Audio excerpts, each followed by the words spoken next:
But I want to impress on you some of the situations that are going on. I want to look at some scripture that's going to cover these things as well. And I want to start in 2 Corinthians chapter 11, specifically here in verses 8 and 9. 2 Corinthians 11, verses 8 and 9. The Apostle Paul says, I robbed other churches, taking wages of them to do you service. And when I was present with you and wanted, I was chargeable to no man. For that which was lacking to me, the brethren which came from Macedonia supplied. Now, if you recall the end of our sermon this morning, we talked about the brethren from Macedonia were impoverished. They were in poverty and they were afflicted, yet they were trying to help the gospel because that's what's important. The mission of the church is to spread the gospel. The mission of the church is not just to support evangelists, but part of the work of the church is supporting evangelists so that the mission of the church can be carried out, is the idea. And so the church at Macedonia supplied to the Apostle Paul financially so that he could work in other places like Corinth. And for the situation in Corinth, Paul didn't need to take money from Corinth. Because you know, if you're a student of the Bible, Corinth was a challenging situation. And so Paul, while he's at Corinth and while he's working at Corinth, he's lacking. He doesn't have what he needs. And other congregations like Macedonia supplied those needs. Now I want to keep reading. He says, and in all things I have kept myself from being burdensome unto you. And so I will keep myself. So Paul, as an evangelist, you might say, as an apostle, had a number of things in mind. One, he had to preach the gospel. And working in Corinth was a challenging situation. He had to tread lightly. He had to be careful because he didn't want to be a burden to that congregation of Corinth while he was working there. And so he was blessed by the congregation from Macedonia to help him be able to work in such a way. He didn't want to be burdensome to them, and he said, I'm going to keep myself that way. Now I want you to just let this sink into your mind. This situation, not the easiest situation. There's challenges in this situation. Over and over again, I hear from evangelists, because I know them and I talk to them, and they say, I don't want to be ungrateful. I don't want to appear ungrateful. Because I want to tell you what, I got the best job in the world. I believe that. And I feel like I am tremendously blessed to be able to do what I am doing. It's all I ever wanted to do. And I'm very blessed. But I know evangelists, I've been laboring with them for 25 years. I know them. And I know a lot of their situations. And they don't want to be a burden to brethren. At the same time, sometimes they're lacking. Just like Paul. Sometimes they have things they need, they just don't have the money to cover and do the things that they need. But we don't want to be a burden either. So it's a difficult situation in some way. So I want to talk to you about some information that's been put together. I have compiled some of this information. Other evangelists and other brethren have compiled some of this information. And so I want to share some of this information with you because it's important information. One of the things that we need is to communicate with one another. Because people can't help evangelists with needs that they have if they don't know about needs. And so there has to be some communication. Okay. The average yearly salary for an evangelist is $32,400. So average, I want to tell you, I make more than that. Which also means there are evangelists who make less than $32,000 a year. Well, I'm going to tell you, that's a crazy number. It's very, very low. The starting salary for a lot of teachers in the Gulf Coast, starting salary for a teacher is about $60,000 a year. And so the average of evangelists is this number. The federal poverty level is $30,680 for a family of 5. And this is just to put into perspective what most evangelists are making. And if 32 is the average, then there's some lower, some higher. So the average evangelist makes $1,720 per year above poverty level. 72% of all evangelists work a second job. 50% of evangelists, their wife works a job.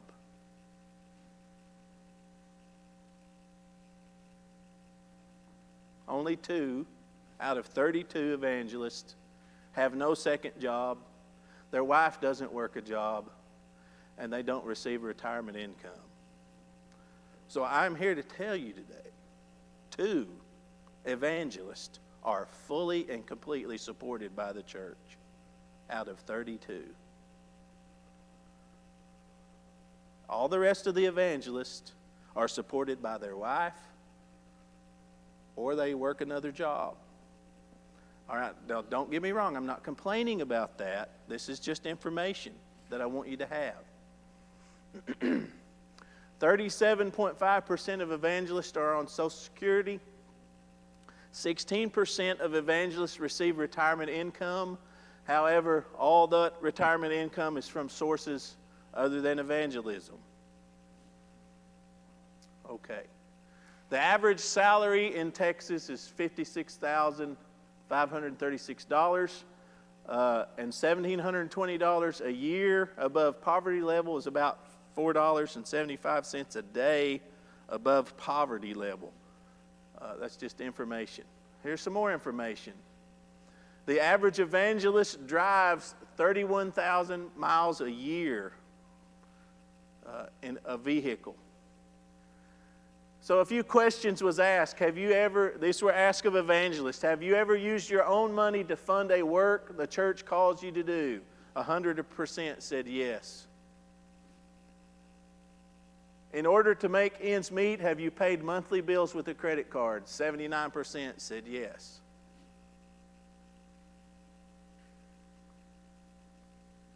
What percentage of churches that support you give an annual cost of living increase? Every evangelist I spoke to said 0. So, those things in mind, I want to read to you a little bit more from Scripture. 1 Corinthians 9, beginning of verse 1. The Apostle Paul says, "Am I not an apostle? Am I not free? Have I not seen Jesus Christ our Lord? Are you not my work in the Lord? If I am not an apostle to others, yet doubtless I am to you. For you are the seal of my apostleship in the Lord. My defense to those who examine me is this: do we have no right to eat and drink?" Now I want to remind you or refresh you a little bit about the letter to Corinth. They were always writing Paul and asking questions. If you think about 1 Corinthians chapter 7, they wrote him and asked a ton of questions about marriage. And he just goes through and answers all these questions. And this is the case that we find in Corinth. There was always questions and always things, and he was always answering. So evidently, someone had come to Paul questioning him about his rights as an apostle. What could he do? What could he not do? Should he have a wife? Undoubtedly, someone had said, "You shouldn't even have a wife. You're an apostle. You should forget having a wife and you should just work and serve the church in that way." And so he's answering, this is his defense. Do we have no right to eat and drink? Certainly he had a right to eat and drink. Do we have no right to take along a believing wife, as do also the other apostles, the brothers of the Lord and Cephas? Well, sure, he could be married if he wanted to be married. Or is it only Barnabas and I who have no right to refrain from working? I want to tell you, without a doubt, Someone at Corinth had said, Paul, you need to go get a job. You and Barnabas need to go get a job and quit depending on the church to support you. Do we have a right to refrain from working?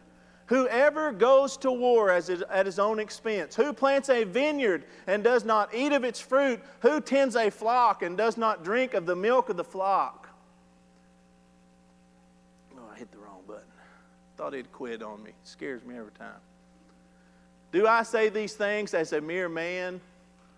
Or does not the law say the same also? For it is written in the law of Moses, you shall not muzzle an ox while it treads out the grain. Is it oxen God is concerned about? Or does he say it altogether for our sakes? Who is our? Paul and Barnabas. For our sakes, no doubt, this is written, that he who plows should plow in hope, and he who threshes in hope should be partakers of his hope. If we have sown spiritual things for you, is it a great thing if we reap your material things? So the Apostle Paul is making a defense about receiving a wage, receiving pay for his work with the church at Corinth. And he calls to mind this passage, you shall not muzzle the ox. Have you ever seen an ox? Probably most of you haven't. Much less seen one muzzled. Why would you muzzle an ox? You know, the muzzle, it kept the ox from eating. And so while the ox is plowing or while the ox is threshing, he can't reach down and take a bite. And I give a lot of thought to this passage because I grew up on a farm and we never had oxen. I never worked an ox. And I got to thinking, what does he mean? What does this passage say? And it dawned on me. When you muzzle the ox, he really don't want to work. In fact, at some point, he won't work. But if you let him eat, and he gets to nibble and eat a little along the way, that's something for him to look forward to. And just as the passage, where's the back button on this thing? Is it the red button? Is it? Thanks. I don't want to blow it up. He who plows should plow in hope. He who threshes should be partakers of this hope. There's a little reward there, and when you go to hook up the ox, and he knows I'm fixing to work all day long and not get a bite to eat, I'm not going to work very hard. I don't guarantee you that's what goes through his mind, or I'm not going to work at all. But if you feed him a little along the way, then he's going to work in hope. He's going to plow in hope. He's going to thresh in hope. In other words, he's going to know I'm going to be rewarded. I have a reward coming for this work. I'm going to work harder, is the idea. I want to keep reading here. Paul says, if the others are partakers of this right over you, are we not even more? Nevertheless, we have not used this right to make money from our work. Nevertheless, we have not used this right, but endure all things lest we hinder the gospel of Christ. And so he took money from Macedonia, a church afflicted, impoverished people. He took their money because of the situation in Corinth. He didn't want to hinder the gospel. 13, do you not know that those who minister the holy things eat of the things of the temple, and those who serve at the altar partake of the offerings of the altar? Even so, the Lord has commanded that those who preach the gospel should live from the gospel. And here's the fact. If a man's going to live his life and preach the gospel, he should earn a living doing it. A complete living. An entire living is the idea. He says in verse 15, but I have used none of these things, nor have I written these things, that it should be done so to me. For it would be better for me to die than that anyone should make my boasting void. For if I preach the gospel, I have nothing to boast of, for necessity is laid upon me. Yes, woe is me if I do not preach the gospel. I think the Apostle Paul is saying, I have a right to take wages because I'm doing the work. And men who preach the gospel have a right to be paid a fair wage. I don't believe men who preach the gospel should get fantastically wealthy. But I don't think they should be impoverished either. It should be a fair wage. And so this is what the Lord commanded. The men who preach the gospel should live of the gospel. Okay. Let's think about this for just a moment. The book of Acts chapter 15. We've talked about briefly what was going on and the question of circumcision. And I want you to notice how that these men are going to be taken care of by the church. He says, when therefore Paul and Barnabas had no small dissension and disputation with them, they determined that Paul and Barnabas and certain others of them should go up to Jerusalem unto the apostles and elders about this question. And being brought on their way by the church supported these men in their work. Now, the phrase we're not that accustomed to, being brought on their way, but the phrase indicates they were paid for their work. Because their needs were met, their bills were paid, you might say. If they needed shoes or they needed medical along the way, the churches helped them to have that along the way. And so the church brought them on their way as they passed through Phoenicia and Samaria, declaring the conversion of the Gentiles, and they caused great joy unto all the brethren. And when they were come to Jerusalem, they were received of the church. Why were they received of the church? Because they worked for the church.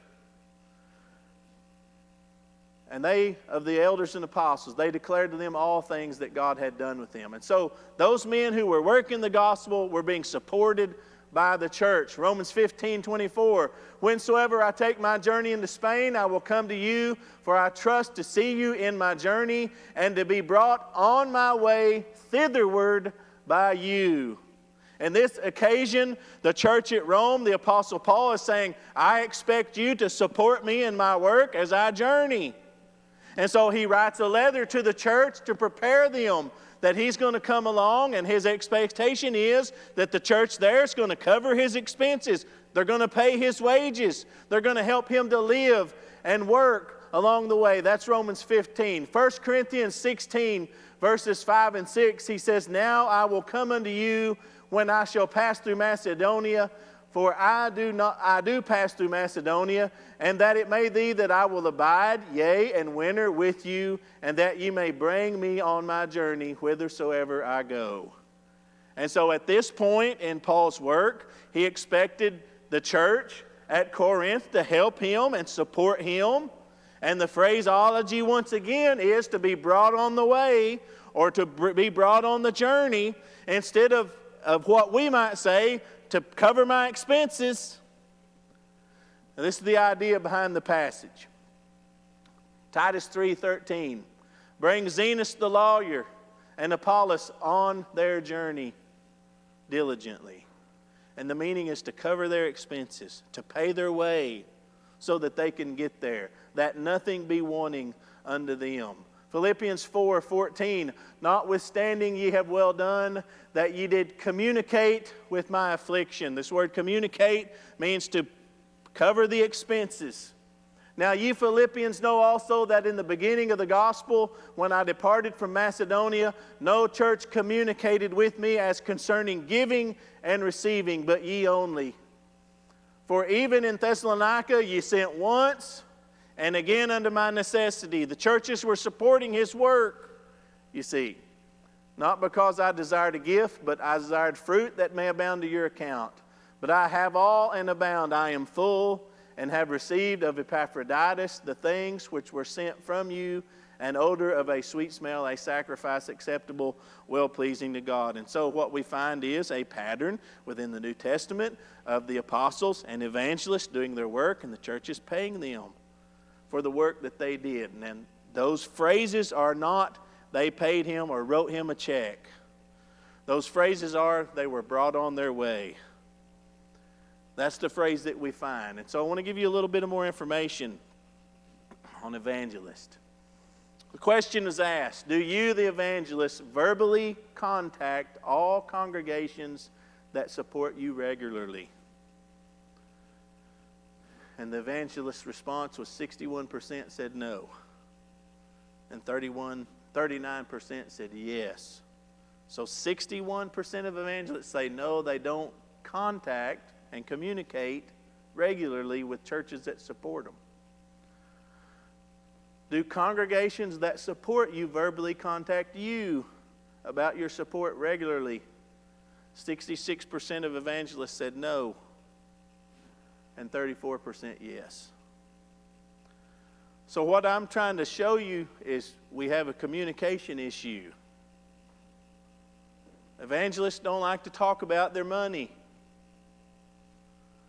I want to ask you a question. Do you? Do you like to talk about when you got a flat tire on your car and your dryer quit and you don't have the money to pay for it? Do you like to talk about it? No. I mean, it's embarrassing. We don't want to talk about those things. But we have to communicate, and if evangelist is going to work for a congregation, he has a responsibility to that congregation. There's accountability there. And I personally have got 20 congregations that support my work. Now, that's a challenge. That means there's got to be a lot of communicating. And somebody may say, boy, you got 20 bosses? Well, it's not really that way. It might be nice if I had one boss who could tell me and make decisions or something.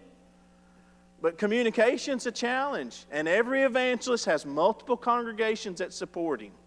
I know of one evangelist that has 3 congregations provide all of his support.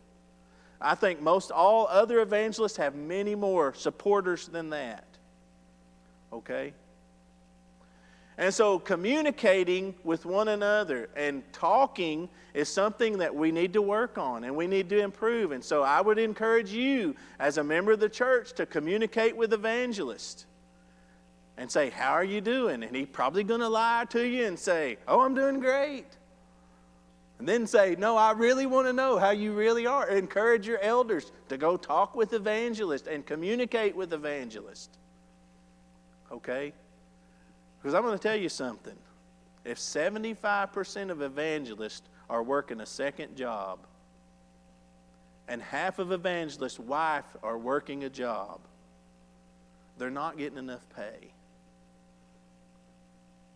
They're just not. And they're not going to jump up and down and tell you, I'm not getting enough pay.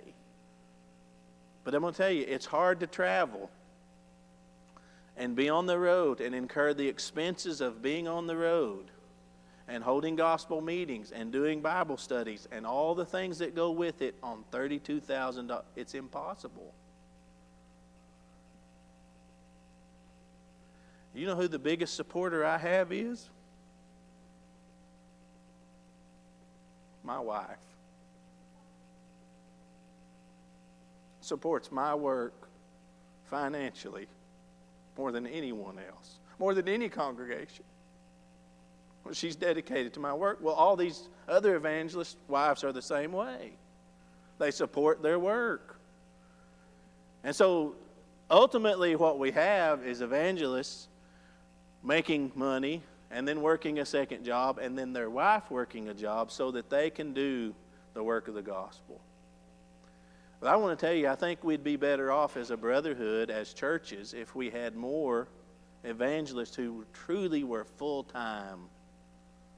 Okay? And I think it's going to take communication to overcome that. Because I think we've got a mini culture within our brotherhood if we don't talk about it much. Because I'm going to tell you, evangelists are going to resist talking to you about this. They're just going to. Timothy, this is between you and me, okay? Let's just, okay. Communication starts with, communicating. In Galatians 6, the apostle said, you see how large a letter I've written unto you with mine own hand. Paul was communicating. He wrote to the churches, and he said, here's what's happening, and here's what's going on. And we certainly don't read all that perhaps because we read one or two of those letters, but there are other letters that he wrote and probably expressed his needs. 1 Corinthians 7:1, the apostle said, now concerning the things wherever he wrote to me. So the church at Corinth wrote Paul a letter. And so there has to be communication with one another. And we especially need to improve at communicating, I believe, with elders and evangelists. That's something we really need to work on, I believe, in our brotherhood. So this was asked to me by a person not too long ago. How do you decide how much to give at church? So how can the average person know how much they ought to give? And I thought this was a really good question. And so we talked about how we purpose in our heart. And the meaning of the word purpose is to think about it beforehand or to choose one before another. And so we give thought to those things. We look at our budget and we take stock of our money and we make decisions about what we're going to give. But leadership's going to have to communicate, and this means elders communicate within the brotherhood and with evangelists to know what needs are. I want to tell you, folks, I get calls all the time from churches, and they say, what evangelist needs some money? Or which evangelist out there needs some help? You know what my standard answer is? All of them. All of them. Now, if you want to know one or two that are particularly struggling, I can give you those names. Sometimes I know, sometimes I don't. But there's got to be communication in our brotherhood, and we've got to foster that communication, and that's on the shoulders of evangelists, and that's on the shoulders of church leaders as well. So leadership needs to have some idea from communicating within the brotherhood in order to set a budget. Evangelists have got to communicate with elderships. Elders have got to set an evangelism budget.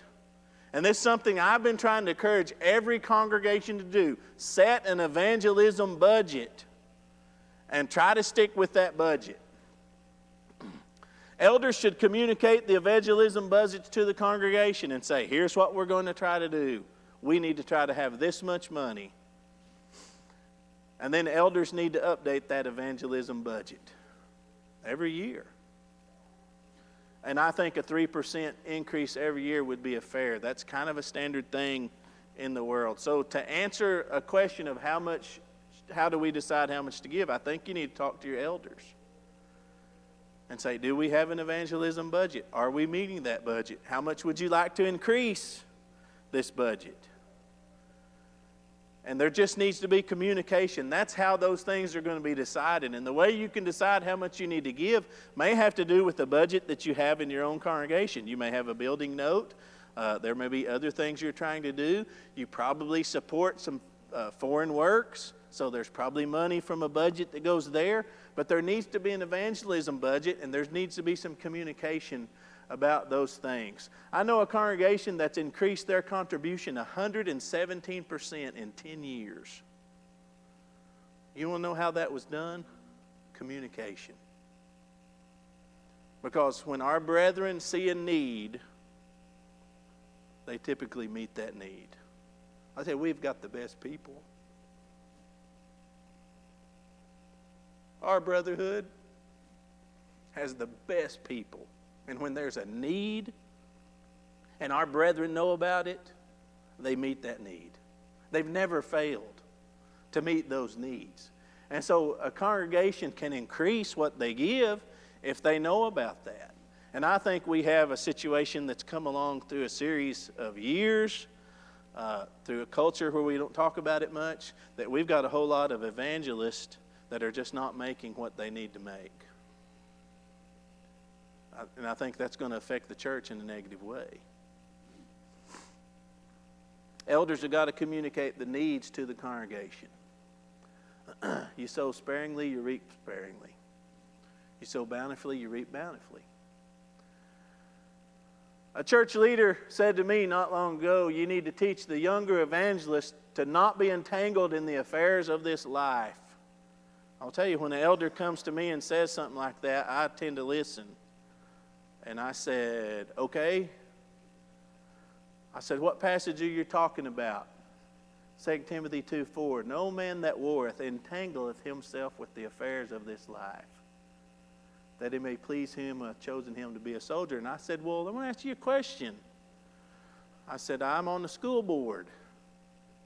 Is that being entangled in the affairs of this life? He said, no. I said, okay. I said, well, what does it mean to be entangled in the affairs? If I need to teach young evangelists to not do it, what does it mean? He said, they need to quit working those jobs. They need to quit working those second jobs. And they need to work for the church. And I said, I will try to do that.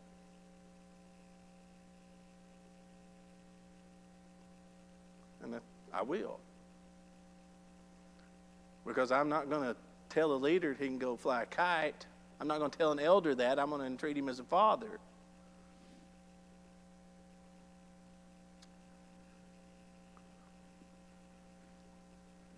An evangelist recently told me one more support cut, and I'm sunk.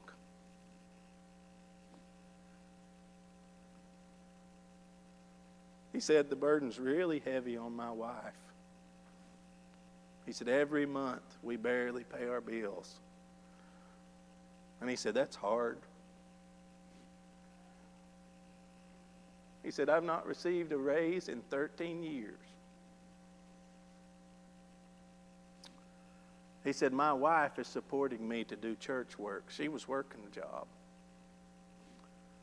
He said, I quit a good job in 1987 making $40,000 a year with health and life insurance. He said, I'm not making that now. You know what he did? He took a job. He quit doing full-time church work. Now, he does church work today. I don't want you to think he just walked away from doing church work. He didn't just quit. He still does church work, but he works a full-time job, and he does part-time church work. I want to ask you a question. Is that being entangled in the affairs of this life? You got to feed your family. That's what he did.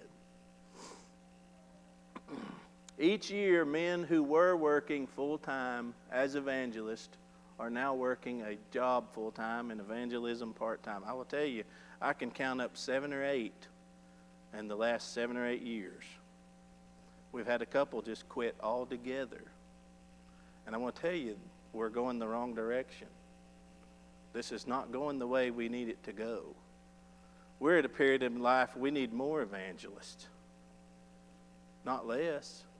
There's more work to be done, and not less. Did you know back in the 40s and 50s there were 100 evangelists that worked in our brotherhood? Did you know that?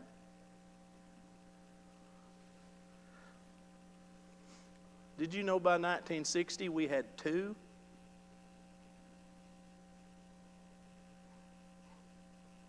You know what caused that? Evangelists. They got to fighting and warring, and they divided the church.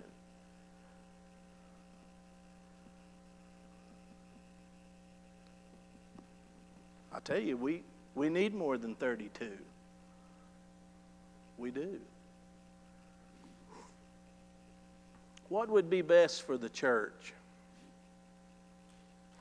For those who preach the gospel to receive enough financial support to work full-time, would that be best?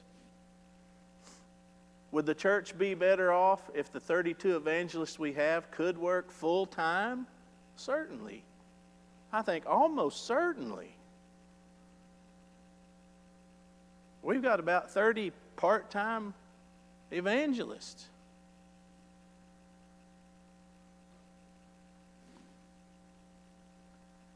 I'm going to ask you a question. Would the church be better off if every congregation had a full-time elder? I bet they would. I bet every congregation would be better. And you know, people hear these things and they say, well, there's no way. We could never do that. Where would we get the money to do that? And those are all fair questions. I think it's going to be best for the church for evangelists and elders to receive enough financial support to allow them not only what is necessary for their life, but for the church to receive the full benefit of their labor. The full benefit. You know, I suppose if Mario went to church one day and let me rephrase my story. If Mario went to work one day, they said, hey, we're going to have to cut your pay by half, but we need you to work 40 hours a week.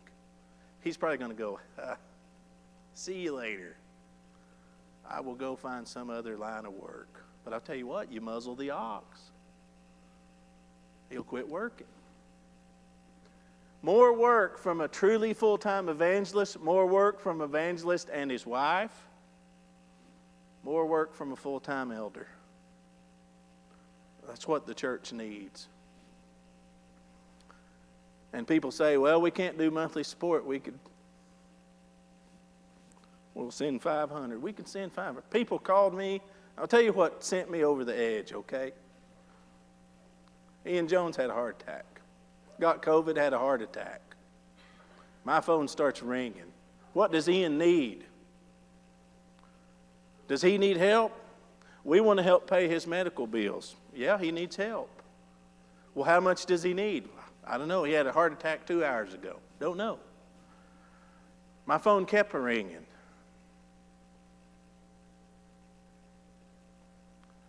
And one day I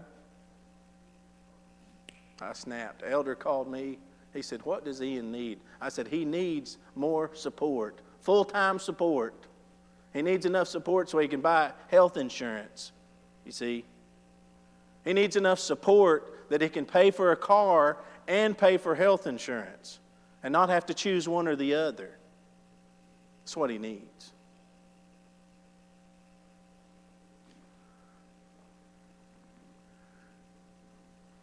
Do you know that the Brotherhood helped the church members in the Gulf Coast after or during the aftermath of Hurricane Harvey 2017? Did you know that? How much? $160,000. You know how long it took? 21 days. That's a pile of money, isn't it? 21 days? Where'd that money come from? Wow, all over, wasn't it? All over the place. Our brethren just grabbed that money and they put it in a check and they sent it down here, and it probably helped some of you. Well, that's the nature of our brotherhood. If we know there's a need, we'll help with that need. I want to talk to you about Texas Panhandle. You probably don't, a lot of you know about the families in the Texas Panhandle. Here's a list of congregations, okay? And here's a list of the number of families that are in those churches. You know, Plainview's the big one. They got about 100 families. Now, when I'm describing a family, I'm saying Timothy and Leah and their kids is a family. But sometimes there's a widower or a widow, and she's a family. So I'm just trying to explain how I count families. All these people, if you add up the families, there's 367 families up there in the Texas Panhandle. Well, let's just take that number for just a minute and say those families each gave an extra $5 a week as contribution, $5. I'm not asking you to go home and sell land, okay? I'm not asking you to hawk your silverware. I'm talking about $5 a week. That's $1,835 a week. $7,300 a month. $88,000 a year on $5. I'll tell you, that's significant. And together, we can do a lot. I don't know if you know this, but the average coffee at Starbucks is $4.16. Do any of y'all like Starbucks?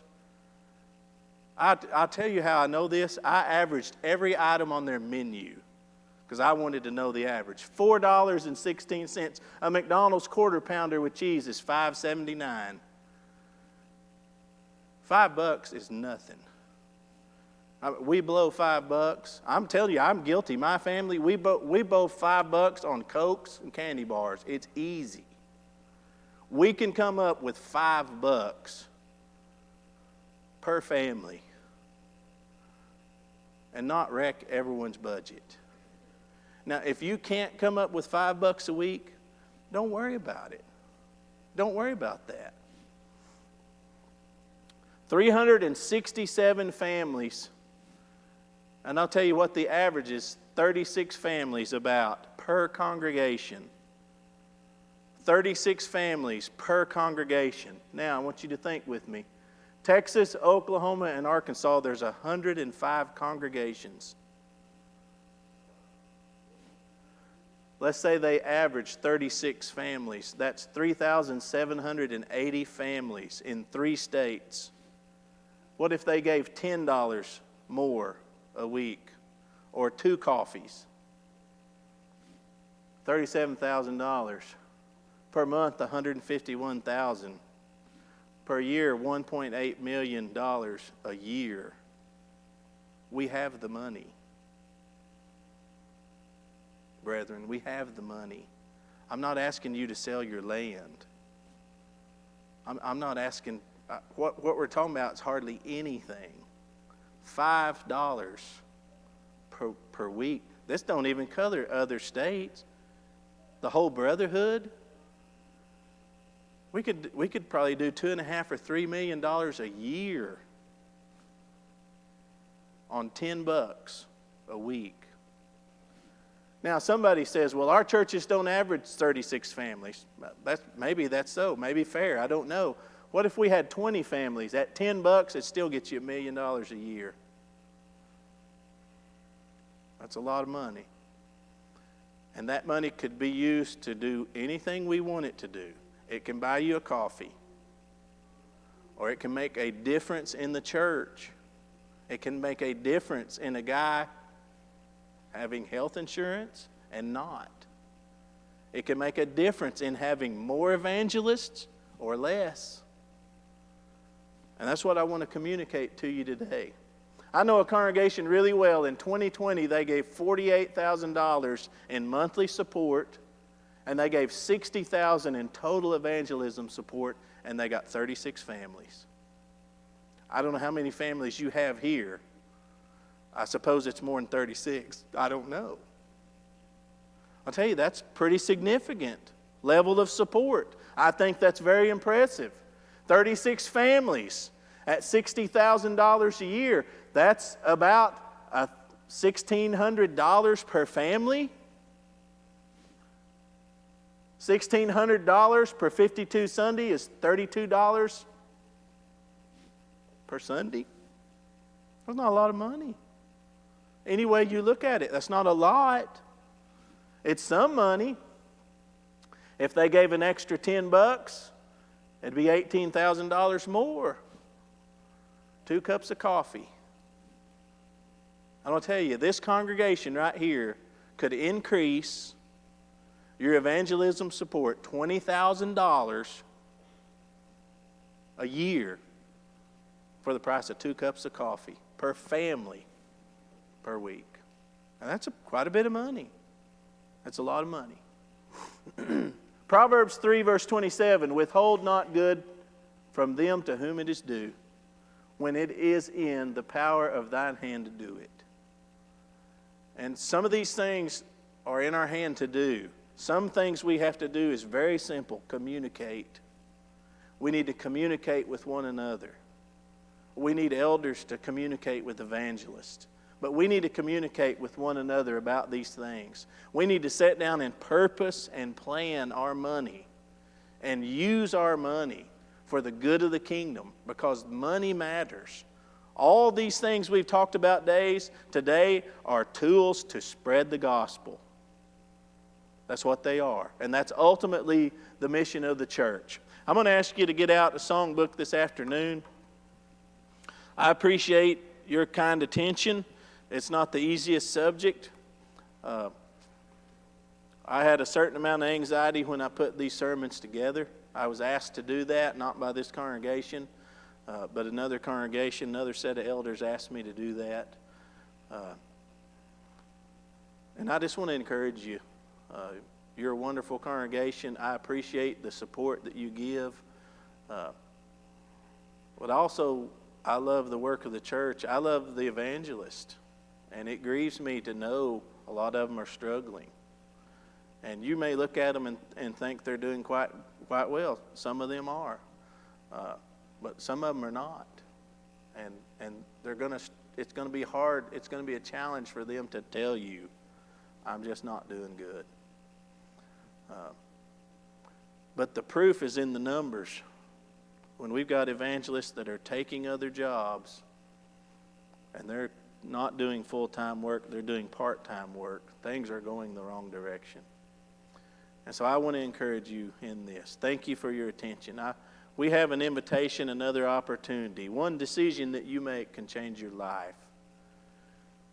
And you may feel that today is the time. Today I need to make a difference in my eternity. And you can do that now. This song that we have prepared is not a song just for a break. It's been planned and put in our service to give you an opportunity to think about your soul, to examine and evaluate yourself. And maybe while we sing this song, you think, I need to make a change. Well, let us help you. I don't notch my pistol. I don't carve a notch every time somebody comes forward. I've never kept track of it because it's not about me. It's about people being right with God. Ultimately, I want to go to heaven. I want you to go to heaven. And if you need to make a change, if there's something can be done to help you to go to heaven, that's what we want to do. That's why we have this song. So let us help you as we sing.